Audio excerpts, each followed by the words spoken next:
Hello there. In our last segment on Westcott, we looked at his summary of what John 1:1 says and means. He translates it, and this is back in 1880, the first year that the Watchtower had existed. Westcott had translated it this way: in the beginning was the Word, and the Word was with God, and the Word was God. And his summary of what that means is in this little head. The Word in his absolute eternal being. And he has three aspects of that eternal being listed for us. His existence, that is beyond time. 2, his personal existence in active communion with God, that is with God. And 3, his nature, God in essence. So I'll read that again. So Westcott's summary of verse 1, the Word in his absolute eternal being, his existence beyond time, his personal existence in active communion with God, and his nature, God in essence. In this segment, we want to concentrate on Westcott's comments about the LOGOS doctrine specifically. Where did this doctrine come from? In Westcott's day, around 1880, it was commonly thought that the LOGOS doctrine derived from Philo or from Greek philosophy.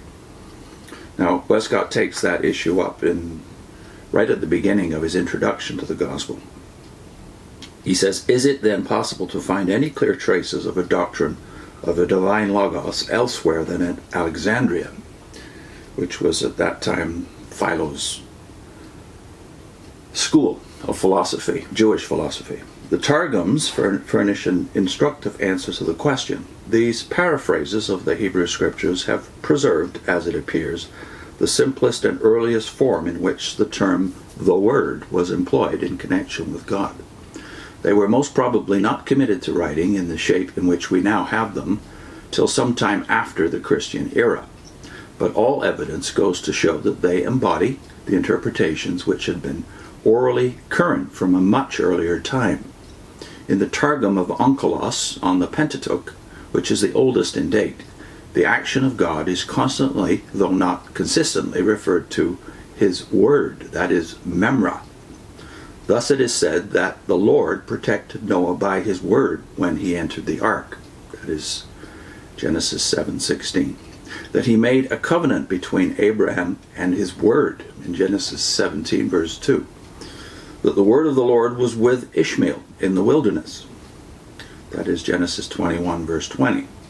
At Bethel, Jacob made a covenant that the word of the Lord should be his God. That is Genesis 28, verse 21. Moses at Sinai brought forth the people to meet the word of God. That's Exodus 19, verse 17. And in Deuteronomy, the word of the Lord appears as a consuming fire talking to his people and fighting for them against their enemies. That being Deuteronomy 3:2 and 4:24. Such examples might be multiplied indefinitely, and it may be noticed that the term Debura occurs in this sense as well as Memra. Thus it is said in the Jerusalem Targum on Numbers 7, verse 89, the Word was talking with him. And again in Genesis 28, verse 10, the Word desired to talk with him. In connection with this usage, it must also be observed that a man's word is used as a paraphrase for himself, so that we read in Luke 3, verse 8, in the Targum of Jonathan, between his word, that is himself, and Michael. The Word is in fact the active expression of the rational character, and so may well stand for the person from whom it issues. As applied to God, the term was free from any rude anthropomorphism, while it preserved the reality of a divine fellowship for man. Let me just read that middle sentence again. The Word is in fact the active expression of the rational character, and so may well stand for the person from whom it issues. So, in summary, Westcott says that the Memra was God himself. The Word was God himself in fellowship with man, both communicating, that is, talking personally with man, and also frequently appearing in either human form or otherwise. So in the next segment, we'll look at Westcott's conclusions about the Logos. He has to make a choice between the Greek and Philo influences and the Jewish, and Westcott does make a choice as to which is the best explanation for John's doctrine of the Logos in John 1. I'll put a link into Pinchas Lapid. Pinchas Lapid is an Orthodox Jew who believes that Jesus Christ is the Messiah to the Gentile world and that he actually rose from the dead.